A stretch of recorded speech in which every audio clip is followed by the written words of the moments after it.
Welcome to the S.O.A.P video series from Oak Tree Community Church in South Bend, Indiana. Last time we started the book of Genesis, the book of beginnings, and wow, there was a lot of beginnings last week. 5 chapters. Would you say we went over 1,700 years? 1,700 years and 5 chapters, 5 pages. Yeah, we might have skipped some things, but that is kind of the deal here. There is so much information in here. We gotta give them the story, but you can read it, and we'll try to point out some things that maybe you haven't thought about before or seen before. Yeah, and you said the first 11 chapters would span roughly 2,000 years, right? Give or take. So we have a few hundred years that we need to cover in this week. Yeah. So we made it. We made it from the literal 6-day creation all the way down to Noah, and that's what we ended on. Was we picked up where Noah is 500 years old and he has 3 sons. Yeah. Well, chapter 5 really fast forwarded us as we're in those 1,700 years, because we jumped from Adam to Noah in a space of a handful of verses. So, but we had the notification of a bunch of births in there. Yeah. Lots of births, and by the way, lots of deaths. We didn't mention this last time, but chapter 5 is the chapter of death. And he died, and he died, and he died, and he died, and he died. It's really a terrible chapter from that perspective, right? Yeah. And chapter 4 has Abel's death. Chapter 5 has a lot of death, and chapters 6 through 8 now is going to have even more death, right? Everyone. These, almost 7. There's a lot of death in these chapters here. Sorry, so So this chapter starts out a little bit odd. It starts with humankind, and I get that. That's the offspring of 2 humans. Mm-hmm. But then we see the sons of God, and we see the Nephilim. Yeah. What are we talking about here? Yeah, so there's a big debate over this. I tell you my opinion, and based on the evidence and what I've studied and everything, when humans began to multiply on the earth, they had daughters, right? And so the daughters of men are humans, right? So the sons of God are distinct; they're not human. Right, so they can't be human. So people who say, well, they're just kings or they're whatever, doesn't really do justice to the thing. So they're fallen angels, they're fallen supernatural beings of some kind. Let's just call them angels, right? And somehow, and we don't have time to get into all of this stuff. Feel free to ask. I'd be happy to talk with you about, and like I said, there's evidence. So, you have angels and humans. Okay, right. And they're procreating, and the legends like Hercules and these half man, half god type things. Right. Legends come from somewhere, right? Yeah. And I think it comes back to here, right? Every civilization has legends of half man, half god, also half man, half animal. So minotaurs, centaurs, all these things, fawns, goats and humans and everything. We're going to see that the whole earth is corrupt. Not just people, not just animals, or angels, but animals have been corrupted somehow to the point where God says, I just have to wipe everything out, right? So all of these legends and myths and everything, or the things that we call myths and legends, come from somewhere. There is a basis in it, and I think it does come back to this here. Okay.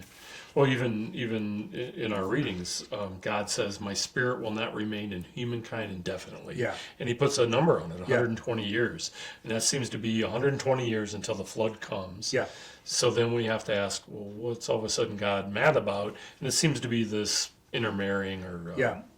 Well, there's a corruption of genetics. It says we're going to be told that Noah was pure, right? So if you're thinking spiritually, he's following God. But if you actually start bringing genetics into it, he was a pure blood. His genetics hadn't been compromised yet. So when God's starting the human race over again after the flood, he needs a human, not a hybrid. Somebody who has already been corrupted. Yeah. So God talks about how bad humankind has become. He was offended. He says he regrets making humankind. How are we supposed to take that? Yeah, see, I think that's a bad translation. I really like the net translation. We use that, but English translations handle this a little bit differently.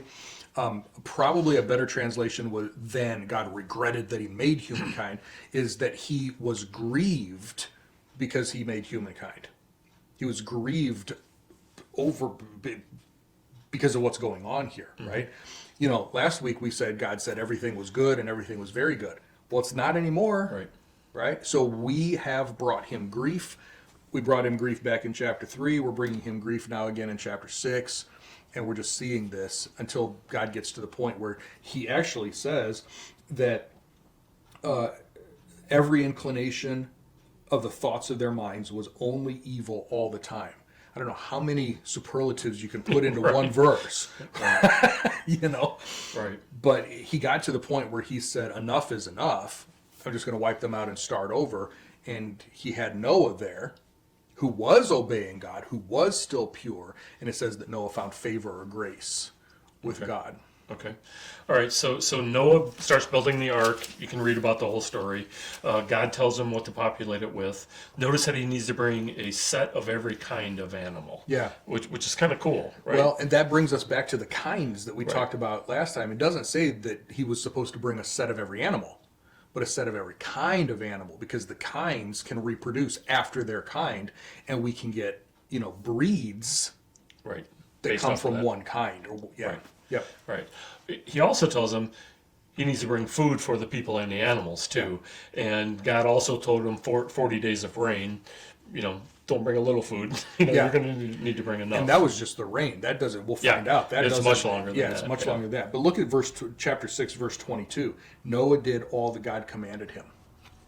Is there any question what God liked about Noah, right? I mean, in the middle of everybody else doing everything else that they want, and corruption and murder, and there was no sanctity of life and just all this other stuff, Noah's obeying God. Yeah.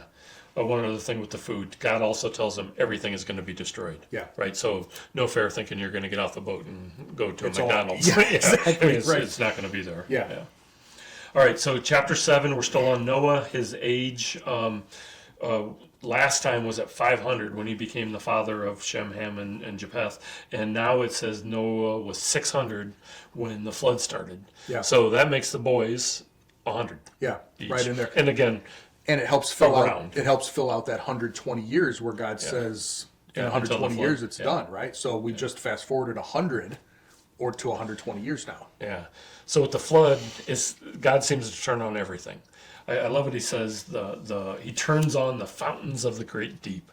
I didn't know we had fountains of the great deep, but they're on the floodgates of heaven. Yeah. So some people link that back to Creation Week, right? On day 3, God pushed the waters back so that dry ground could appear, gathered the waters into one place called seas, and he separated water above from water below. Some people look at that and say, okay, the fountains of the deep, that's where the dry ground had appeared, and then waters above, floodgates of heaven opening up. So they're seeing a very clear link to chapter 1. Yeah. It's rain falls for 40 days and 40 nights. At the most, the water was 20 foot above the highest mountain. That's a lot of water. Yeah, so we don't know what mountains looked like back then, right? That's true. So we're thinking, there's Everest and there's this and there's that. Well, but what we find out about what the flood does is if the fountains of the deep are bursting open, there's all sorts of, earthquakes and all sorts of things going on. We don't know what mountains were like back then. But what if it was 20 feet above the highest mountain?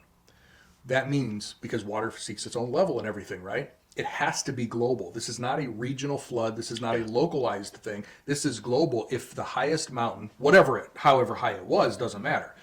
If water's 20 feet above that, that means it's 20 feet or more above everything else over the whole planet, not just some basin localized somewhere. Yeah. Everything on earth died except Noah and the sons and the wives. And I got to back up there because it's easy to read it that way, but that's not actually what it says. Nope. The text says everything on dry land that has had breath of life in its nostrils died. Yes. So that would be animals, that would be people, but not everything. It would be birds. Yeah. But not sea creatures.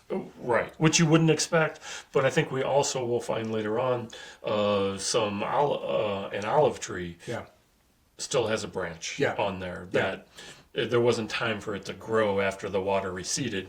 It had it on there, and didn't have. Yeah, obviously plants and vegetation were affected, but it. It doesn't mean, it doesn't say they all died. Right. It doesn't. They don't have the breath of life in them. Animals do. People do. Birds do. Fish don't. Right. Yep. Sea creatures don't. They just got a bigger playground. Yeah. Imagine they're surprised when everything started drying up. Yeah. Well, and we've got we talk about this, but we've got oceans now. There were seas before, but there are oceans now. I think the oceans. 71% of our planet's surface is covered with water. I don't think that's the way it used to be. Yeah, I think more land and then just kind of left it there. used to be more land and less water. Now there's more water, less land. And I think that's part of that reminder of God's judgment back here.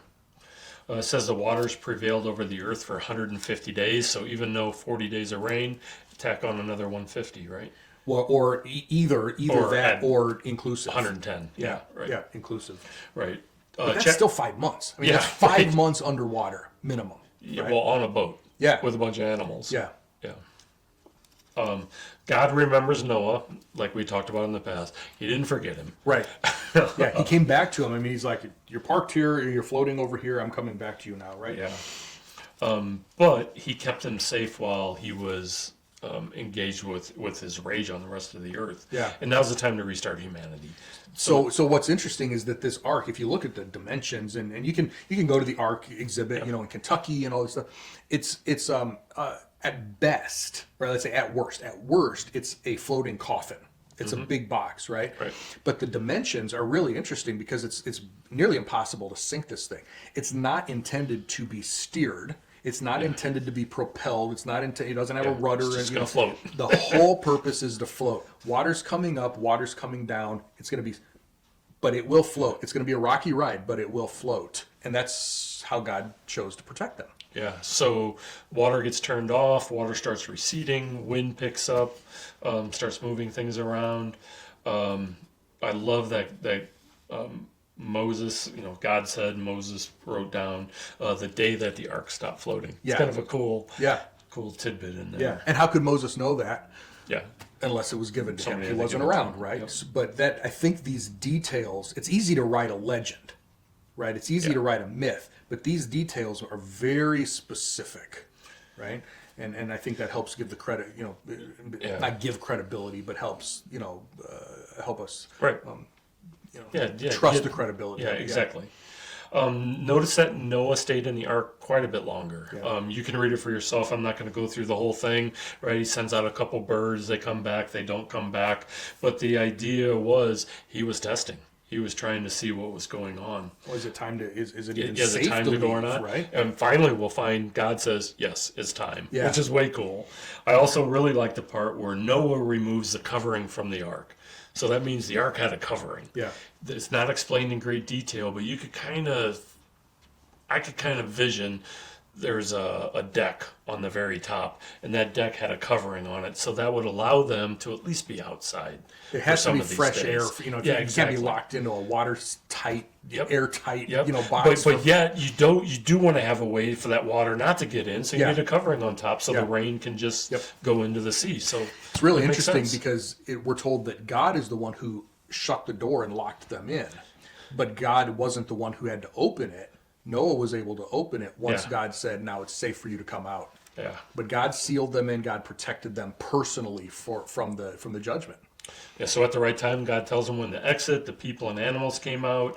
God said, let them increase and be fruitful and multiply on the earth. Yep. So a little while later, Noah looks around. He sees two snakes, and he says, God said, go forth and multiply. And the snake said, we can't. We're adders. That's my favorite joke. I added it later, didn't tell him about it. Nice.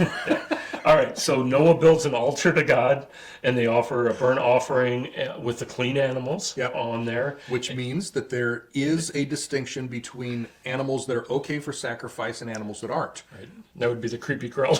Right, yeah. But we're not told what they are. This is part of what we were talking about last time, is that there's so much information that we don't have that we just have to take for granted or take it at face value that no one knew what was going on, even if we don't. Right. God then makes a bunch of promises in there. Never again will the ground be cursed because of humankind. Never again will I destroy everything that lives. And then in chapter 9, we even get a new set of rules. Yeah. God blesses Noah and his sons. He tells them to be fruitful, repopulate the earth. Yep. And then Which I was just going to say, there are only 2 times in the entire Bible that humans are told to, be fruitful and multiply. Adam and Eve, Noah and his family. That is a command to humanity as a whole, not necessarily each individual person. 8 billion people on the planet now. Is it full? No, not by any stretch. Acreage, there's a lot of land left, the whole thing. But does that mean that everybody has to have a ton of kids and everything? it's a command for humanity. It just so happens that the 2 times it was given, humanity consisted of 2 people, and humanity consisted of 8 people, not 8 billion. Yeah. Every living creature on earth and the birds of the sky will be terrified of you. Well, that's new. It makes sense. Well, it will in a couple minutes here. Everything that creeps on the ground, all the fish of the sea are under your authority. Which they already had back in chapter 1, which is interesting. So God is He's like, all that stuff that I gave humanity at the beginning, I haven't taken that away. But how you are going to be able to carry that out, that's going to be different now. Yeah. So last week we talked that God gave him all the trees and the fruits that they were able to eat. So made him vegan. Every green thing, right? Yeah, and now it's you may eat any moving thing that lives.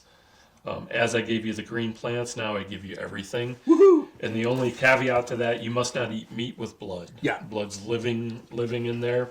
And that seems to continue. We find that a number of times in the Old Testament. Yeah, there's some people who think that was just a law for Israel and under the Mosaic law. That one goes all the way back here to Genesis 9, right? Yeah. That is, and again, just joking about, all of humanity is 8 people. But this is the command for all humanity. This is not a religious thing. It's not a cultural thing. It's not, just in the Middle East or just over here. This is for all people. It applies today. This was never rescinded. We don't eat meat. We don't eat blood. Let's just put it there. We don't eat blood, right? God has said don't eat blood. Right. Then we find out a little bit about capital punishment. Yeah. Whoever sheds human blood by other humans must his blood be shed. Yeah. Yeah. So God is the one who instituted capital punishment for murder. Right, but he started not just with humans. He started with wild animals. If a wild animal comes in and kills a person, that wild animal has to be executed, has to be killed, has to be purged. And we think that, well, of course, yeah, you don't want a wild animal running around killing people. Well, do you want a wild human running around killing people? Right. Okay. God then confirms a covenant with Noah, and we kind of know it as a rainbow in there. But it's an unconditional covenant, meaning Noah doesn't have to do anything for it to happen, and he couldn't do anything to break it, and neither can we, because this is for Noah and all his descendants, and we happen to be descendants. And creation, not even just people, but God is making a covenant with all creation. And the living creatures. Yeah. Never again will all living things be wiped out by the waters of a flood. Okay, but at least we have this. We have getting the never again will a in there, flood destroy everything. Yeah. And then the rainbow is the guarantee of the covenant. Yeah. And I think it's kind of cool. Way in Revelation, the rainbow comes up again in God's throne. So think of it this way. This is so cool. So yeah, the rainbow in God's throne, it's like an emerald, whatever, right? So if God is light, we're told that God is light. And he shines in all of his glory and his brightness and light, and his throne room has a rainbow in it and the whole thing. If God were to sign his name, what might it look like? A rainbow, right? Yeah. Right. So God says, I'm going to sign on the dotted line this covenant. Yeah. And so he signs this covenant across the sky. Right. How cool is that? Cool. And it's a rainbow. And so every time a rainbow shows up, he tells us, that's my signature. That's my signature. And when he sees the rainbow, that's my signature across the sky. I think that's very cool. It is. So the earth is now populated by Noah's 3 sons. Yep. And Noah and his wife too. But it doesn't sound like Noah and his wife have any more children. Everything in chapter 10 600 and something. Right. Chapter 10 will tell us that all the population of the earth comes from one of his sons and daughters-in-law. Yeah. So there's an odd thing in this chapter where it talks about something happens with Noah, and there's a shame thing in here. Yeah. And 2 of the sons actually take something in and cover it up, and one son, or even the son's son, sees something. So what's going on here? So Noah gets drunk and is laying in his tent naked, apparently, right? One of his sons, Ham, it says it sees his father's nakedness and comes out and tells his brothers. Okay, we don't have any other details. A lot of people have gotten into a lot of speculation about what this means. As you go through the Old Testament, seeing the nakedness of your father could refer to a homosexual act, could refer to incest with his mother, or it could just be he saw it and he got some kind of perverse kick out of it. because his brothers Shem and Japheth, they cover him up, right? Right. Well, if it's homosexuality or even incest, I don't know how you cover that up, right? But what's interesting is that whatever happened, Noah placed a curse not on Ham, not on the one who did it, but on his son Canaan. Right. Right. So some people think, well, that was the son who was born between Ham and his mother, whatever. But what's interesting is that even if there wasn't a sexual component here directly, Canaan and all of the tribes that came out of the Canaanites, every single one of them were sexually perverse in one way or another. So it seems like there's something there, but again, we've said this multiple times, we don't have all the details. God has intentionally not given us all the details, but it was enough that Ham was going to serve his brothers and Canaan was going to be cursed from the very beginning. Right. Okay. So we find Noah lived another 350 years after the flood, 950 years total. Whew, Yeah. That's a long way. Yeah. And then in chapter 10, we see the nations are populated again. Yeah. So from these three guys, they seem to be the genesis for different areas. No pun intended, Yeah. right? As I was saying that, I was like, oh, that was kind of cool. So where do we see these guys ending up? Yeah, so my Bible here, your Bible, a lot of Bibles head chapter 10 as the table of nations, because this isn't, unlike chapter 5, which is just descendants. Chapter 10 doesn't talk about just descendants. It actually talks about like 70 nations come out of these three guys, right? Yeah. And they, chapter 11 next time will tell us how they split up and spread. But it looks like Ham and his descendants, for the most part, moved south out of the Middle East, and we populate northern Africa and maybe southern Middle East a little bit. Of course, the Canaanites stay in the area we know of as Israel. Shem, in Hebrew, the sh sound and the s sound are the same letter, and context tells you the difference. So a Shemite is also pronounced a Semite. And so the Semitic peoples are there in the Middle East, come from Shem. Yep. Japheth's family tends to go north, and so we see Europe and Asia and even Far East, possibly. Okay. Nice. But it's, Ham's sons, we're told in verse 6, are Cush. Well, that is usually linked to Ethiopia. Mitzrayim is the Hebrew word for Egypt, so we're seeing a lot of northern Africa here. Right. Put is Libya, and then Canaan there. So we've got northern Africa and the Canaanites in the Middle East there. All right. That brings us to the end. Yeah. So we covered a lot of ground.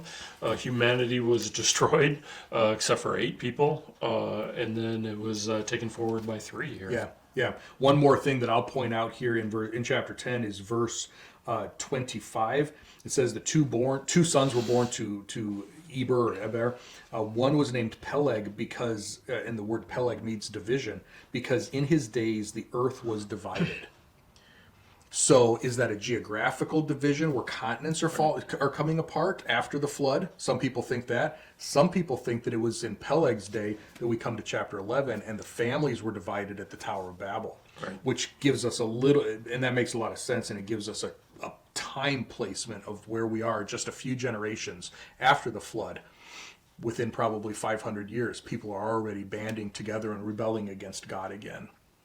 So we see that over and over. We're going to see that over and over. But yeah, a lot of stuff, not a long time. We covered thousands of years last time. We covered, a couple hundred years until we get to the Table of Nations this time, big right? events. But some really, really big events. Yeah. And again, we're going to keep saying this.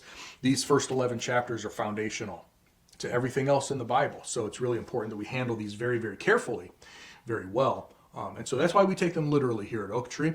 And again, you have questions about that. You're like, these are things I've never heard before. I've never, but that's not what I was taught or whatever. Yeah, let's talk about it because we want to make sure that we handle the scriptures very accurately, right? Yeah, exactly. All right. So share this with your friends and family. Really easy to click and just share it with your social media, subscribe, like, do all of the things. And we'll come back next time and see the last of the major events in these first 11 chapters and then pick up on one of the key persons next time. Yeah. See you then. Bye, everybody.